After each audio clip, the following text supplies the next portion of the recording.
guys. Okay, so in the last episode, I talked about the 5 big reasons why I think you should pick a S30 or S130 Datsun Z as your next project car. And like I said in that video, I just wanted to make that one first so people know that I actually love the Z, but even I can see why it's not a perfect choice. And I'm going to tell you the 3 boxes that this car doesn't check, at least in my opinion. So for the purposes of this discussion, I'm going to largely compare the Z to the domestic or US muscle and pony cars of the same 70s and 60s era. Because I'm in the US and the muscle and pony cars of the 60s and 70s are kind of what predominantly is popular in the restoration scene here in the US. All right, let's get into it. Reason number 1, you guessed it, rust. But more specifically, rust of the unibody. And there's a lot of points to hit here, but let's just start off by saying that I don't necessarily believe that the Z is inherently more susceptible to having severe rust issues than similar cars of the same era. Although if you did argue that, I probably wouldn't disagree with you, but my main point is that it's definitely much more difficult to fix rust on a Z for a couple of reasons. The first reason is that the Z has a unibody design as opposed to a body shell on frame design. And to be fair, the unibody was much more advanced for the time. It has a lot of benefits. In fact, almost every modern car has a unibody design, with the exception of trucks maybe. But when it comes to making repairs, especially on the frame, the body on frame has to be easier since you can separate the body away from the frame to more easily address the problem areas or rebuild parts of the frame, or if you wanted to, you can just replace it entirely away from the body. The Z, on the other hand, has frame rails that are attached to the body and run all along the car with sometimes complex curves and joints that make it difficult for a novice fabricator to address. And the second reason why I think it's much harder to fix rust issues on a Z is that there's just not a ton of companies that are making replacement sheet metal for the Z, at least not compared to the other domestic classics. If you are working on a 69 Mustang, you can find sheet metal replacement for anything that you can imagine, literally anything. In fact, you can buy a whole new body or a frame if you wanted to. You know, it's not cheap, but you can do that if you can afford it. But that's not the case with the Z. And to be fair, Z isn't the worst. Like, you can find replacement sheet metal for areas that are really common, like the battery tray or the floor pan, but if you have rust issues or severe rust issues outside of that, you better be pretty experienced in forming sheet metal yourself, or at least be willing to hire a professional to do it for you. And it doesn't help that there isn't a ton of Zs just laying around in junkyards that you can cut from, which actually brings me to my next point. And the second reason why maybe you shouldn't choose a Z is that it's hard to find original or even replica parts. So most Zs haven't been meticulously maintained because 1, they were really not that expensive to begin with when they were new, and 2, they've been worth garbage until about 10 years ago. So that means most Zs that you'll find affordable as a project car will have a lot of things not working in it. And I'm not talking about the core of the powertrain, I'm really talking about everything else. The lighting, any creature comforts, even kind of the seatbelt lights, fuel injection system parts, air conditioning, all of that stuff. And if you want to keep things at least looking original and have functioning factory creature comforts, I think you're going to have a bad time. In fact, if those things break, unless you have a very fat wallet or you're going for a very high quality, faithful restoration, which does require a fat wallet, you might want to just give up because it's not worth it.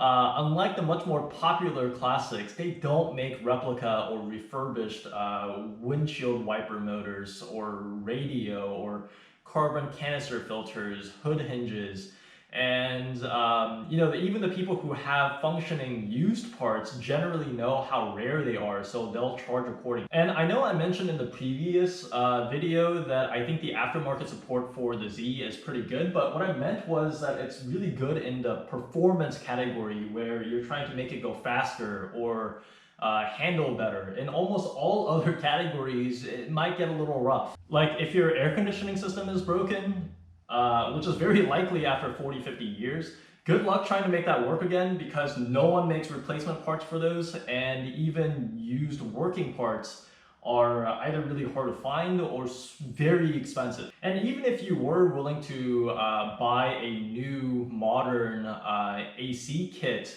the companies that make custom kits for the Mustang or the Chevelle or the Camaro, they don't make that for the Z, so you're forced to buy the generic versions of those and try to make it work on your own, and probably do a lot more work than you would otherwise have to if you owned a domestic classic.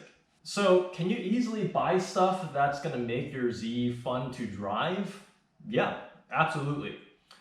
But can you easily maintain the originality of the car, especially in the interior, and have reliable factory accessories, electronics, and creature comforts to make it your daily driver? No. And I'm not saying it's not possible, but you should expect that to be very expensive, and you will have to spend a lot of time searching and waiting to come across that part that you're looking for. And reason number 3, I don't think this is as controversial as it may seem, but the Z was not meant to handle that much power. And don't get it twisted. I'm not saying that the Z isn't fun to drive. In fact, it's a lightweight, great handling car, one of the most fun cars that you can drive, like a Miata. But there's a reason why you don't see Datsun Zs or Miatas on the drag strip, at least not that often. Because they're really not built to handle so much power without significant modifications. So if what you're imagining doing with the car is bragging about big horsepower numbers or getting the fastest quarter-mile time amongst your buddies, don't pick this car. Pick a different car, because the Z is not meant for that. It's dumb to try to do that with the Z. Until we tried to drag race it against the Crusher Impala, and the rear end thought all of our new power was pure evil and spit the axle shafts into oblivion. Now, some people watching this channel or this video is probably going, hey, you don't know what you're talking about. I got 300 horsepower easily out of my naturally aspirated straight 6, and you are a dummy for saying that you can't. So for those people, I'll say a few things. 1, prove it, because it's really rare and I would like to see that. 2, Altimas make 300 horsepower these days. 3, how much money did you spend to be able to do that? And 4, what do you think is cheaper and easier, getting an extra 100 horses out of a Chevy 350 or a Datsun straight 6? And the L series engines are great engines in their own rights, but you do need a little bit of know-how to take them above 200 and a lot of cash to even approach 300. Stroking these was once an option, but the crankshaft commonly used to do that out of diesel versions of the L28 are pretty much all snatched up already, and it'll cost you thousands of dollars to have it done professionally. And by the way, they also don't make turbocharging kits for these. To be clear, I don't think you need 300 horses in this car. The Z is so lightweight that even 200 makes it feel pretty fast, but if you're obsessive over horsepower numbers, pick a different car unless you're willing to swap the engine to at least a L28 ET, which is turbocharged version of the L series that came in the 280 ZXs, but those engines are becoming fairly rare too. And even if you do go down the engine swap route, maybe you want to swap in an LS or an RB or JZ, Chevy 350 or even the L28 ET, there's a whole host of things that you need to address if you're going to safely and reliably push the power to levels this car was never designed for. Like you need to change the differential, fuel lines, suspension components, what else is there? Axle shafts, brakes, and probably a lot more stuff that I'm forgetting right now. So if you want to go fast, especially fast in a straight line, this is probably not the car for you. But if you want to just have fun drives in the mountains and kick ass at autocross or track meets, then you can consider the Z as a smart and valid option. So to summarize all of this, I'm not saying that you can't. It's obviously not impossible to fix all of the rust issues on this car. I know, I'm trying to. It's obviously not impossible to do a faithful restoration on the car. It's not impossible to push the L series to absurd limits. But I'm just saying it's relatively difficult. It's relatively more expensive to do that on this car than something else that you might find from the same era. And that's it for today. I hope you guys enjoyed that. Let me know in the comments as usual if I missed anything, or for this one if you disagree with any of the 3 points that I made. But if you're still interested in buying a Z after this, make sure that you check out the Datsun Z buyer's guide and the inspection guide that I made a few years back. And have a good one. I'll see you guys later.